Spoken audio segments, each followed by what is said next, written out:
Hello everyone, good afternoon, welcome back to my simple lifestyle. আশা করি সবাই ভালো আছে। আমি তোমাদের দুষ্টু বৌদি চলে এসেছি তোমাদের সামনে নতুন একটা ব্লগ নিয়ে। তো ব্লগটা দেখতে থাকো, আশা করি তোমাদের ভালো লাগবে। আর ভালো লাগলে কী করতে হবে? হ্যাঁ, অবশ্যই লাইক, কমেন্ট, শেয়ার আর চ্যানেলটি সাবস্ক্রাইব করে যেতে হবে। যা এখনও পর্যন্ত বৌদিকে সাবস্ক্রাইব করনি, বৌদি ইনস্টাগ্রামটা ফলো করনি, ফেসবুকটা ফলো করনি, তার ঝটপট করে একটু ফেসবুক আইডিটা ফলো করে দাও আর ইনস্টাগ্রাম পেজটা ফলো করে সাবস্ক্রাইব করে দাও, ঠিক আছে? আর আজকে একটা তোমাদের সঙ্গে দুটো খবর শেয়ার করব। একটা হলো দুঃখের খবর, একটা হলো সুখের খবর। তো কোনটা আগে শুনবে তোমরা একটু কমেন্ট করো, তাহলে ভালো লাগবে, সেটাই শোনাবো। অবভিয়াসলি সবসময় মানুষ কী চায় যে আগে সুখ শুনতে তারপর দুঃখ শুনতে। না, আমি উল্টো, আমি চাই আগে দুঃখটা নিয়ে নিই, তারপর আনন্দটা পাই, তাতেও কিন্তু ভালো লাগে, তাই না? কে কে আমার মতে আছো সেটা একটু কমেন্ট করে বলবে তো। আর এদিকে দেখো রান্নার তৈরি করছি, কারণ একটা কথা হলো গিয়ে, যেটা তোমাদের দাদাভাই এসছে বাড়িতে, এটা হলো একটা আনন্দেরই খবর। তো তোমাদের আগে আনন্দটা দিয়ে নিচ্ছি। তো যাই হোক, এবার অনেকে অনেক কিছু মনে মনে করবে, অনেক কিছু কমেন্ট করবে যে দাদাভাই এসছে, বিশাল ব্যাপার, বৌদি এই সেই। তো বলতে থাকো, তারপর শেষে খবরটা, বাকি খবরটা দিচ্ছি। তো এদিকে দেখো রান্নার কী কী প্রিপারেশান হচ্ছে। চিংড়ি মাছ নিয়েছি 150 গ্রামের মতন। তো চিংড়ি মাছটার মধ্যে একটু নুন হলুদ মাখিয়ে নিচ্ছি। আর সামনের বাড়ি যা চিংড়ি শাক দিয়েছে, কারণ তোমাদের দাদাভাই চিংড়ি শাকটা খুব ভালো খায়। আমার সেটা খেয়েছি, আমি খেয়েছি, কিন্তু তোমার দাদাভাই খায়নি এইবারে চিংড়ি শাকটা। তো ওই জন্য সে এনেছে বলে আমি বললাম, তো দাদাভাই এসছে, একটু দিবি কি? তো সে দিল। সে আবার আমার থেকে একটু মাছ নিল, আমি তার থেকে একটু শাক নিলাম। তো আর এই বড়িগুলো দেখতে পাচ্ছ, এই বড়িগুলো না আমার মামি শাশুড়ি দিয়েছে, বাড়িতে ছাঁচি কুমড়ো দিয়ে বড়ি দিয়েছে। তো সেই বড়ি দিয়েছে, তোমাদের দাদাভাই খেতে ভালোবাসে বড্ড, আমারও ভালো লাগে ভাজা বড়ি। আর তোমার দাদাভাই ঝোল ঝোল ভালো খায়, তো ওই জন্য তোমার দাদাভাইয়ের জন্য দিয়েছে। তো সেটাই একটু ভেজে নিচ্ছিলাম।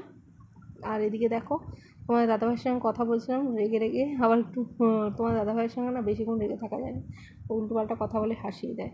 মানে এটা ওটা এত ইয়ার্কি মারবে না, ইয়ার্কি মারে তোমাকে হাসিয়ে দেবে। ও কিন্তু বাইরে কারোর সঙ্গে অতটা ইয়ার্কি মারে না, বাট আমার সঙ্গে মারে, পেছনে লাগে, আমাকে রাগায়ও প্লাস আমাকে হাসায়, দুটোই ওই করে। কারণ আর তো রাগানোর মতনও আর কেউ নেই, হাসানোর মতনও আর কেউ নেই, একটা মানুষই আছে যে রাগায়, সে হাসায়। তো যাই হোক, আর এদিকে দেখো তিতা চচ্চড়ির জন্য সবজি কেটে নিয়েছি। তিতা চচ্চড়ি বলতে কি, আমরা মারের শাক দিয়ে আলু বেগুন একটু উচ্ছে দিয়ে চিংড়ি মাছ দিয়ে তিতা চচ্চড়ি করবো। যাই হোক, ওই 150 গ্রাম চিংড়ি কিছুটা ওই যাকে দিয়েছি, কিছুটা নিজেরা দুই তরকারির মধ্যে ভাগ করে নিয়েছি। তো এদিকে দেখো চিংড়ি শাকটা রান্না করছে, আর সত্যি কথা দুর্দান্ত হয়েছিল। চিংড়ি শাকটা এত টেস্ট হয়েছিল না, অস্বাভাবিক, মানে এখনও মুখে যেন লেগে রয়েছে। তোমার দাদাভাইও একই কথা বলছে, বলে খুবই সুন্দর হয়েছে, টেস্ট হয়েছে। তো আগের দিন ব্লগটা দিতে পারিনি কিছু কারণবশত, কী কারণবশত সেটাও আমি তোমাদের সঙ্গে শেয়ার করব, ব্লগটা দেখতে থাকো। তো যারা এখনও আমার ফেসবুক পেজটা ফলো করনি, ঝটপট করে ফেসবুক পেজটা ফলো করে দাও, সোনা বৌদি মাস্তি ব্লগ। আর যারা এখনও পর্যন্ত ইনস্টাগ্রামটা ফলো করনি, সোনা মিঠু, ফলো করে সাবস্ক্রাইব করে দাও প্লিজ। বৌদির একটু সঙ্গে থাকো, হেল্প করো বৌদিকে অনেকটা অনেকটা। আর কিছু বলার নেই, কারণ বৌদি তোমাদের হেল্পের খুবই প্রয়োজন, এইটুখানি বলতে পারি। অনেকটা দরকার, অনেকটাই প্রয়োজন, একটু আধটু না, অনেকটাই প্রয়োজন, অনেকটাই সাপোর্ট, তোমাদের ভালোবাসা, তোমাদের সঙ্গ অনেকটাই প্রয়োজন। যেটা মানে আমি এতদিন তোমাদের বলে এসেছি যে হ্যাঁ অবশ্যই তোমাদের ভালোবাসা সাপোর্টের দরকার, কিন্তু এখন তোমাদের মানে দরকারই, এইটুকুনি তোমাদের বলতে পারি। তোমাদের সাপোর্ট ছাড়া, ভালোবাসা ছাড়া আমি কিচ্ছু আর এগোতে পারবো না। মাথা কাজ করছে, আমি কী করবো, তো কী হয়েছে কী না হয়েছে সেটাকেও তোমাদের সঙ্গে শেয়ার করবো। তো একটু দেখতে থাকো, বলছি অবশ্যই তোমাদের। হঠাৎ করে তোমাদের বললে হয়তো তোমরাও হয়তো হঠাৎ করে চলে যাবে, কী ব্যাপার কী জীবনে তো মানুষ যখন একটু বলে না ভালো তো আমারও হয়তো সেরকম একটা কিছু হয়তো হয়েছে, জানি না কী হয়েছে, নাকি ভগবান আমার কপালে ভালো থাকা, ভালো খাওয়া, ভালো পড়া এটা কোনোটাই লেখেনি, হয়তো এরকমও হতে পারে। ওই জন্য নিজেই দেয়, নিজেই আবার মানে খুব তাড়াতাড়ি করে সেটাকে করে নেয়। তো জানি না। তো একটা কী হয়েছে বলো তো, হয়তো বলবে বৌদি তুমি এরকম কেন কথা বলছো। হ্যাঁ, তোমাদের দাদাভাই বললাম, তোমাদের দাদাভাই বাড়ি চলে এসছে। হ্যাঁ, তোমাদের দাদাভাই বাড়ি চলে এসছে, কারণ তোমাদের দাদাভাইয়ের হাতে একটা কী থেকে কী হয়েছে জানি না, ডান হাত দিয়ে তোমাদের দাদাভাই খাওয়া দাওয়া পর্যন্ত করতে পারছি না, কোনো কিছু করতে পারছি না। তো সেই কারণে আর বুঝতেই পারো, পরের কাছে কাজ করে তুমি যদি হাত দিয়ে যদি কাজই না করতে পারো, তাহলে তোমাকে তো আর বসিয়ে বসিয়ে কেউ মাইনা দেবে না, তাই না?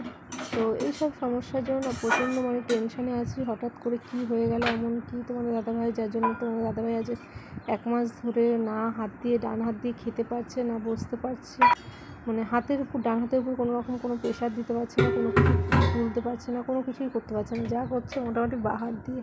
তো সেই কারণে কেউ বাজে আবার এটা নিয়ে কমেন্ট করো না, ঠিক আছে? বিকজ দেখো, সব সময় মাইন্ডে সব কিছু ঠিক থাকে না, মানুষ সবসময় সব জিনিস নাও যেতে পারে। তোমাদের একটা হয়তো তোমরা হয়তো একটা জাস্ট একটা ছোট্ট একটা কমেন্ট করে ছেড়ে দেবে উল্টো পাল্টা, বাট আমি সেই কমেন্টটা যখন দেখবো, সেই কমেন্টটা আমার কাছে কিন্তু অনেকটা বড়, অনেকটা মেন্টালি হেডেকের ব্যাপার একটা আছে। কথা আছে হয়তো, মানুষকে মেন্টালি প্রেশারটা বড় প্রেশার, শারীরিক প্রেশারটা থেকে মেন্টালি প্রেশারটা বেশি।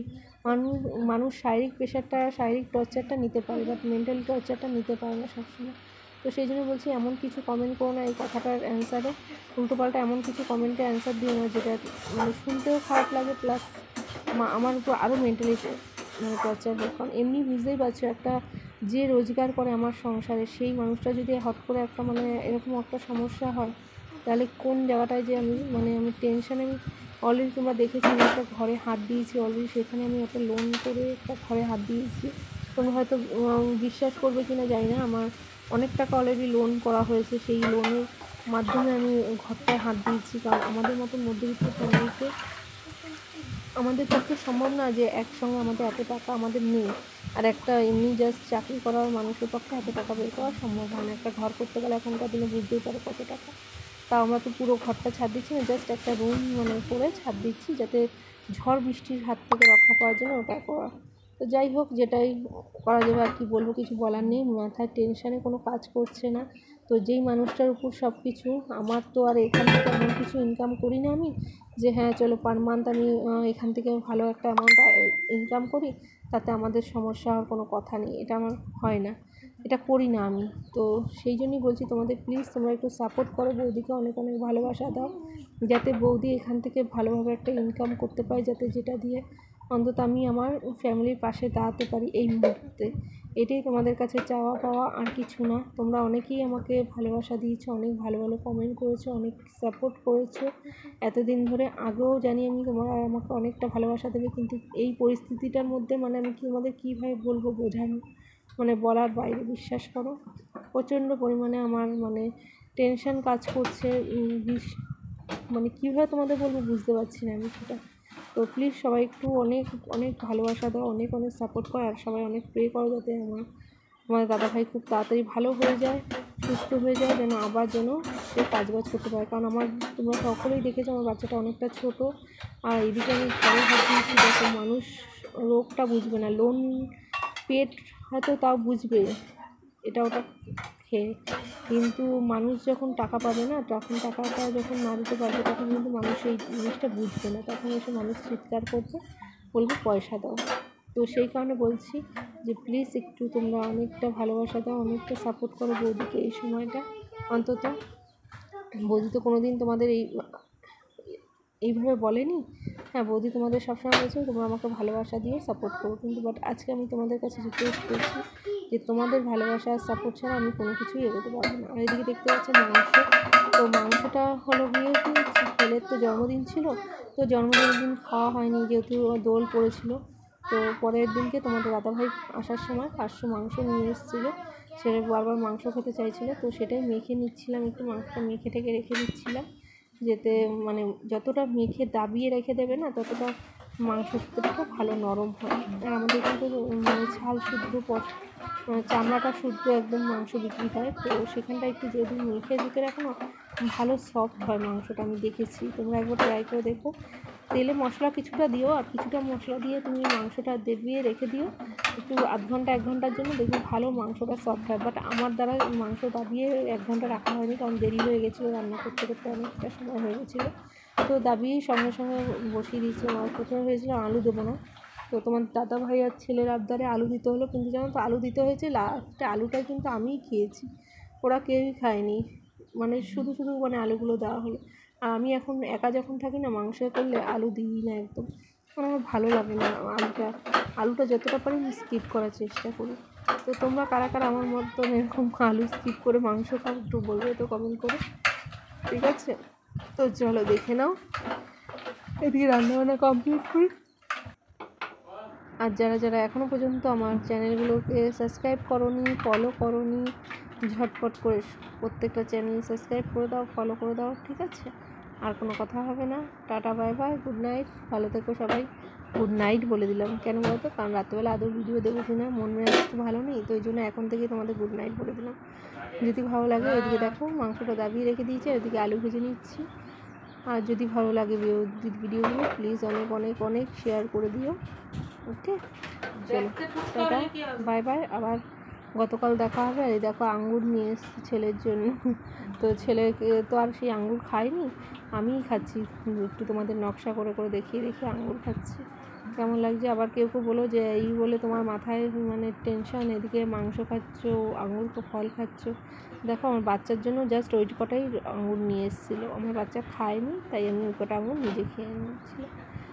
আর তোমার দাদা ভাই এই কটাই দেখতে পাচ্ছ তো, প্রায় 50 গ্রামের মতনও মনে হয়, হ্যাঁ হতে পারে, 50 গ্রামও হতে পারে, কি 100 গ্রাম হতে পারে। এই কটাই আঙ্গুর এনেছে। তো সেটা নিয়ে আবার বাজে কেউ কমেন্ট করতে চেয়েছো না, কারণ বাজে কমেন্টগুলো করতে না খুব খারাপ লাগে আমাকে। বলো মানে আমার বাচ্চা, আমার হাজব্যান্ড সবাইকে যখন উল্টোপাল্টা কমেন্ট করে আমার খুব খারাপ লাগে এই জিনিসটা। মানুষ কিন্তু পেটের দায়ে অনেক কিছু করে, এটা সব